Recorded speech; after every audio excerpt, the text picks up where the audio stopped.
Mesdames et messieurs, ici Chachi, on se retrouve aujourd'hui pour la review du chapitre 71 de Dragon Ball Super, le plan des Eaters. Et bon, on va tout de suite parler de Goku et Vegeta, qui sont quand même au centre de ce chapitre, et j'ai une grosse appréhension, en fait, j'ai un petit peu peur de ce qui va se passer par rapport à eux, parce que voilà, la rencontre avec Granola, mais en tout cas, c'est vrai que ça marche très bien, ça continue de marcher très bien, cette opposition entre Goku et Vegeta, qui prennent deux voies complètement scindées, complètement différentes, pour l'évolution de leur pouvoir, parce qu'au final, voir Vegeta qui faisait tout le temps la même chose de Goku en moins bien, c'était juste pas terrible. C'est franchement une super bonne idée d'avoir mis Goku en Ultra Instinct et Vegeta pour le Hakai en mode élève des dieux de la destruction. Bon, Goku, là, son entraînement, il se spécifie vraiment sur la question d'utiliser l'Ultra Instinct alors qu'il n'est pas transformé. Et c'est vrai que de base, l'Ultra Instinct, quand on te raconte le pitch, le fait que ton corps, il soit tellement dans l'instinct qu'il commence à tout esquiver tout seul et tout, bah tu te dis pas que le mec va se transformer et devenir plus fort en fait.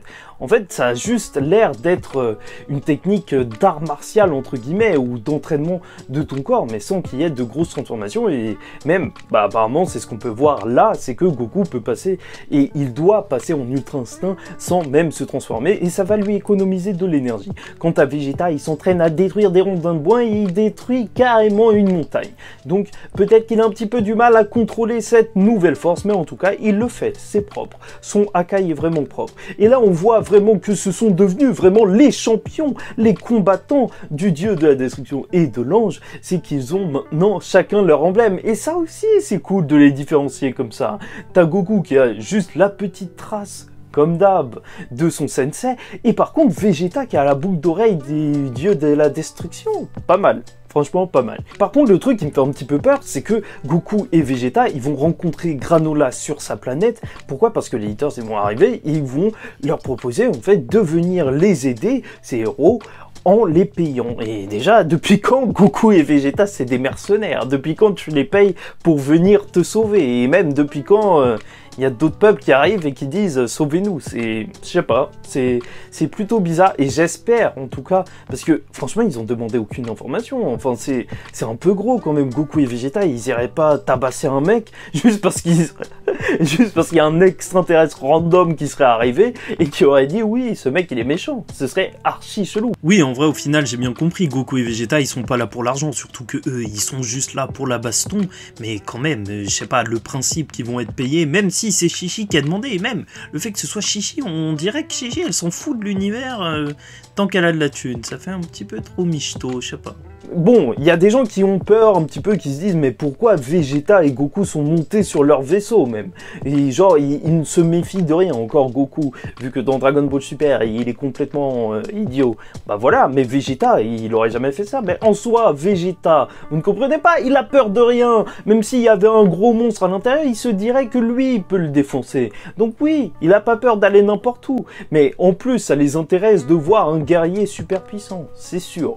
Bon, ils vont y aller, et j'espère en tout cas qu'ils vont réussir à parler un petit peu, parce que Goku et Vegeta, c'est vraiment ceux qui, franchement, là, ils arrivent sur une planète parce qu'on leur a dit il y a quelqu'un de méchant, mais c'est tout. Normalement, ils devraient être un petit peu pondérés, parce que je comprends que du côté de Granola, par contre, quand il va les rencontrer, c'est quand même la planète, sa planète natale qui a été détruite par les Saiyans.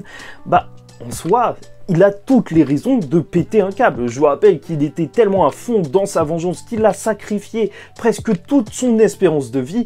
Alors, juste combattre sans réfléchir, ça c'est un truc qui pourrait totalement être dans la logique de sa thématique de vengeance, qui poursuit la vengeance pour la vengeance, même s'ils croient qu'ils sont envoyés par Freezer. Franchement, cette situation elle pourrait être réglée en 2 mots, donc j'espère qu'il y aura un petit mot et tout, et c'est vrai que ça fait penser au film Dragon Ball Super Broly.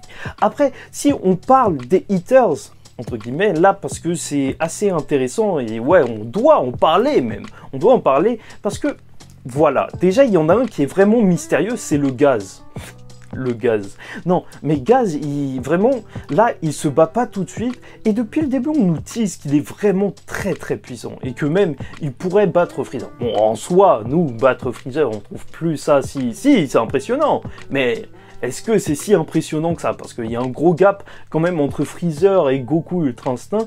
Mais voilà, ce personnage est fort. Et vu qu'en plus, une partie sont partis rencontrer Zuno, celui qui a la réponse à tout, les réponses à tout, et qu'ils ont pu poser 10 questions. Et là, c'est intéressant parce qu'on pourrait se dire, c'est juste une vanne, oui, elle devait lui faire un bisou, c'est marrant. Non, en vrai, c'était pas marrant du tout. Mais en soi, elle a posé 10 questions. Et on ne sait pas ce que c'est. Et ça peut être énorme. Parce qu'en vrai, tout savoir sur tout, c'est carrément un pouvoir super puissant. C'est vraiment énorme comme truc. Parce que peut-être qu'elle a demandé des règles par rapport à Shenron, en fait. Au Shenron de la planète de Granola. Parce que oui, ce Shenron, il peut être activé un petit peu n'importe où.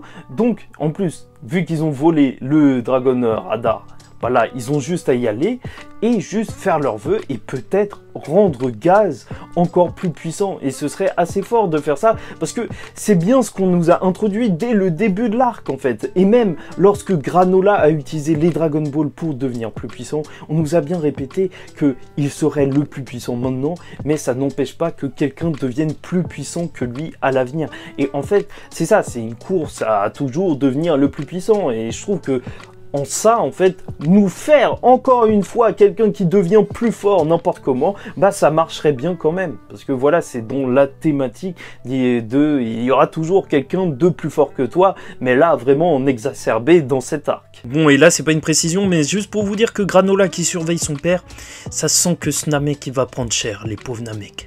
Donc voilà, je pense vraiment que Gaz, ce sera l'ennemi final, entre guillemets, mais j'espère que le combat entre Granola, Goku et Vegeta, il sera pas trop long en soi, ils ont vraiment 2 mots à se dire, et j'espère vraiment que Goku et Vegeta, ils vont pas venir essayer de tarter Granola direct. Si c'est Granola qui le fait, j'ai aucun problème, mais si c'est Goku et Vegeta, alors qu'on leur a juste dit que c'était un méchant, bah je sais pas, je trouverais ça un petit peu bête de leur part. Bref, n'hésitez pas à me donner votre avis en commentaire sur ce chapitre. Est-ce que vous pensez qu'il va se passer un truc avec Gaz? Est-ce que vous aimez bien la direction que prend Goku et Vegeta? Est-ce que vous pensez que, comme j'ai vu un petit peu partout sur internet, Vegeta aura une armure d'Akai autour de lui? Parce qu'au final, en fait, là, il a un pouvoir de destruction énorme, sauf qu'il faut encore qu'il réussisse à toucher quelqu'un. Et donc, peut-être que l'armure, ça lui permettrait, en fait, d'avoir du ki tout autour de lui de Akai. Ça lui permettrait d'être au même niveau, entre guillemets, que l'Ultra Instinct qui esquive un petit peu tous les coups. Mais ça, c'est une autre histoire. Bref, n'hésitez pas à liker la vidéo, vous abonner, parce que chaque mois on parle de Dragon Ball Super. Bon, pas le mois dernier, parce que je sais pas, mais voilà, normalement c'est régulier. Bon, en attendant le mois prochain, je vous dis ciao tout le monde, et paix sur vous.